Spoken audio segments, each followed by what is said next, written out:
Take an extra 15 minutes if everybody's not too Jim, bored. did you hack the computer? It says it. Jim, did you do this? It says it right there, I swear to God. All right, quickly, let's talk about this. Let's do a study on employees. These are obviously in your circle of trust, and although I didn't quite get to it, let's talk about workers, custodians, and consultants. Let's talk about workers first. You obviously trust your employees, right? When they're doing work for you. I mean, you have to. You don't have a choice. Even if you restrict their access to various information, it doesn't mean you've restricted their access to the inside. You essentially can't. Even restricting networks from various people, it's an arduous task. So restricting employees is incredibly difficult. Custodians. Now, custodians are janitors. Let's talk about this for a second. Now these... Sorry, you have to mention IT custodians. People from the IT department. After this. Because there's a difference between IT custodians and regular ones. Custodians are janitors. The people who sweep up. Now you don't think much about them, right? There's a saying that I learned when I visited America, and that says that the man with the most keys on his ring is the most important man in the company. Well, now technically this is actually true. This custodian, this man, who you think has a lower education, probably he's not very bright, he may be a very nice gentleman, but probably not the brightest guy in the room. This guy has every key to every room in the entire office, probably the head janitor. He's got keys to the CEO's office. You don't even have keys to the CEO's office. So why should this guy? He's paid to clean up your trash. But yet, he's got direct access to the CEO's computer, the printer, the USB drives, the firewire, anything he wants. Just because he's a custodian does not mean he does not possess a higher degree of education. Believe me. Anthony and I myself have met taxi drivers with engineering degrees. I have an engineering degree, and this guy was smarter than I was. And he was driving me around. I was saying to myself, what happened here? It was quite interesting. Now let's take a different turn onto custodians. Now IT, this is information technology, your IT department, right? Everyone's got one. Your IT department are essentially custodians.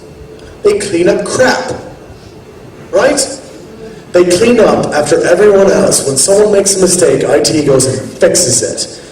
Whether it be engineering, it be sales, marketing, I forgot my password, my key's gone, the dog ate my computer, whatever it is. IT cleans it up. These people are also custodians, and they have massive, absolutely massive amounts of access to your network. More than your CEO does. Your CEO doesn't know how to get into the sales computers, does he? Nope. Your CEO doesn't know how to get into marketing, does he? He doesn't even know what the hell an IP address is. What is an IP address? All I care about is the bottom line. Of course he does. That's what he's paid for. But not IT department. IT department is there to be the custodians of the internet and your intranet. Let's go to the next one. Government.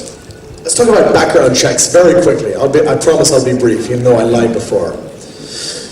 Background checks. A lot of governments put a lot of stock in these. It still says that we have an extra 15 minutes? That's a long...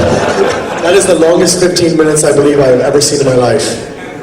Which is alright. Oh wait, they're editing it. I can see it. I can see the mouse moving. Here it goes. Here it goes. They're cutting it. Not. Wait, keep going.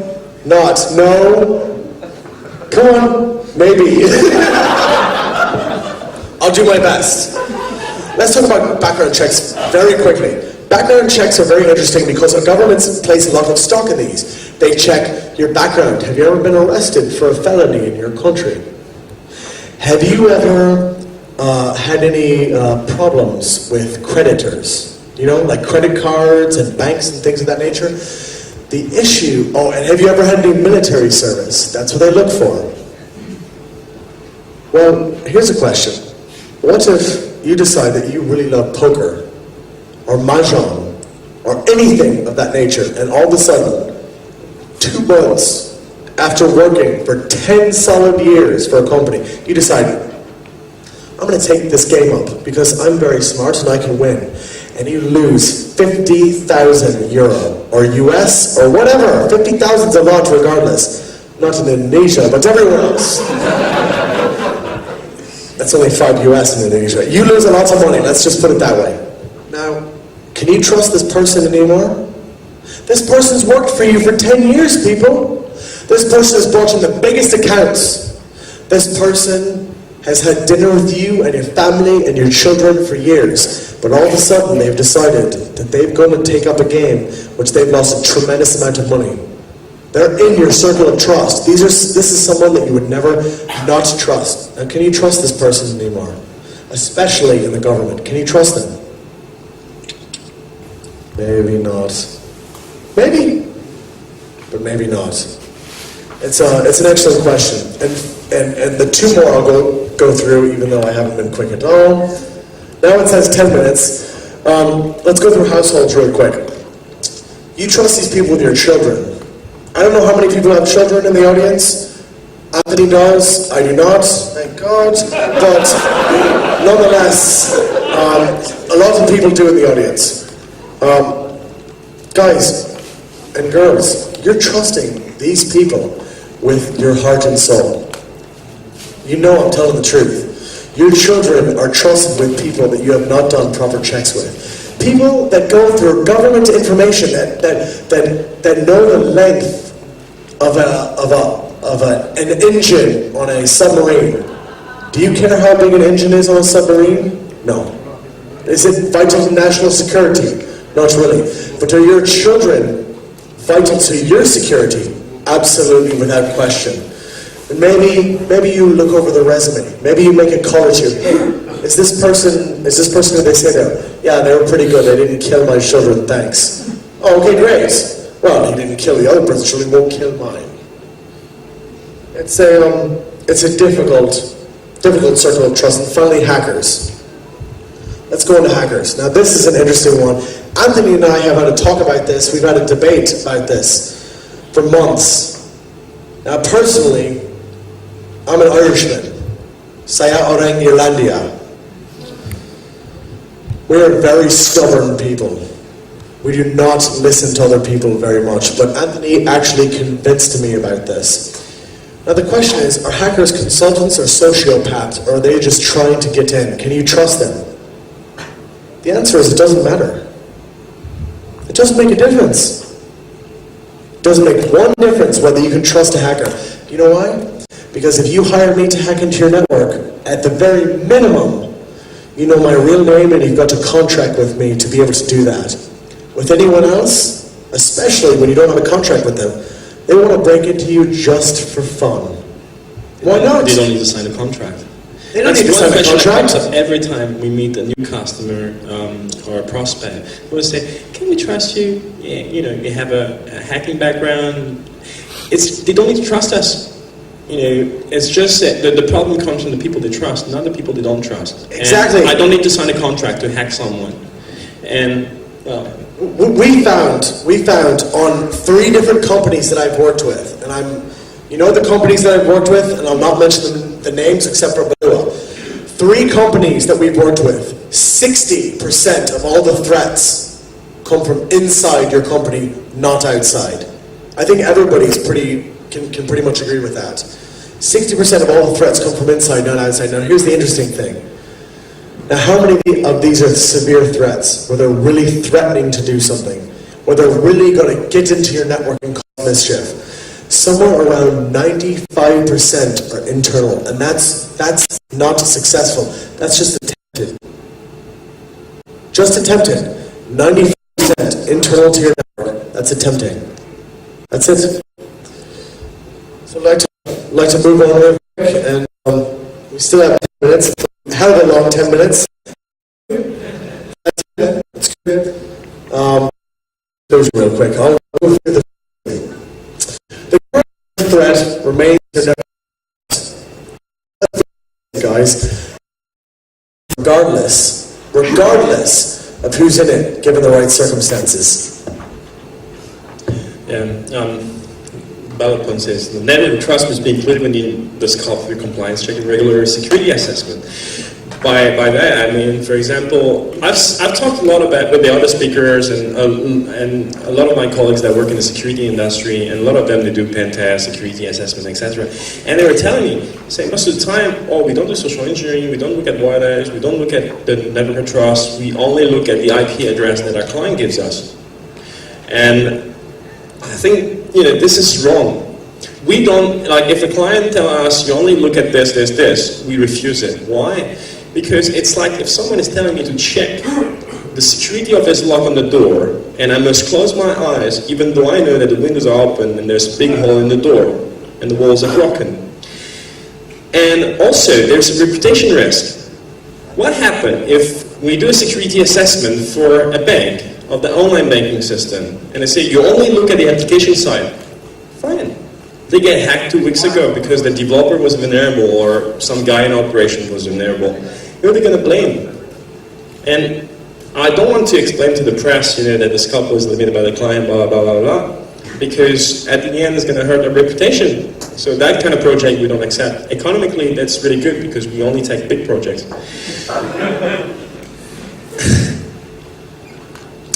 And finally, trust and mistrust is a vicious circle.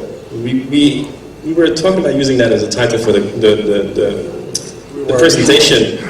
And after we did a dry run last night, we were like, we talk about not trusting people and everything, but we have to trust each other. We're doing business together.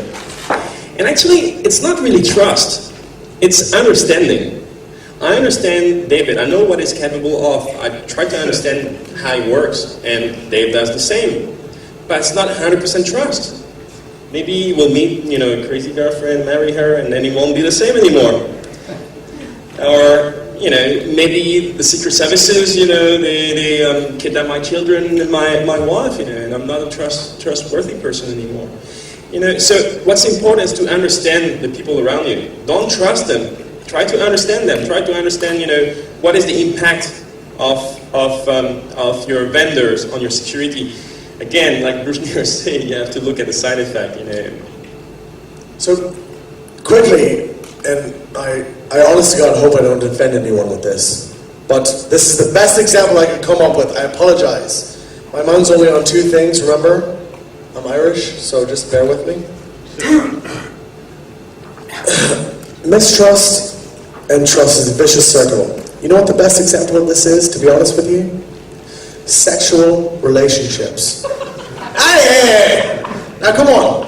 Bear with me for a second. Just 1 second, then you can laugh. When you sleep with anyone, you're trusting them, right? But wait a minute. You're not only trusting them, you're actually doing a connection of trust. They're trusting everyone that you have ever trusted, and you're trusting everyone that they have ever trusted. So it's actually quite an interesting thing, and it gets pretty nasty when you start to think about it correctly. We saw the impact in the 70s. Yeah. People say that like the herpes epidemic in America was caused by the Woodstock concerts. Hey, that's true. There were 300,000 hippies at that concert. Free love, free passion, free will. Do you know what that gets you? That gets you a hell of a lot of trust, people. A hell of a lot of trust. You trust that person. Oh, hey, how you doing? It's not only about disease and everything. And then it gets you this one as well. Hey, how are you? I mean, let me tell you something. If you travel that is some sticky trust. Be careful of psycho women. There are also the French women. I think Anthony wants to speak about that for a second. No, it's fine. Maybe not. I was a bitten man. Any question? So does anybody have any questions? We'd love to hear.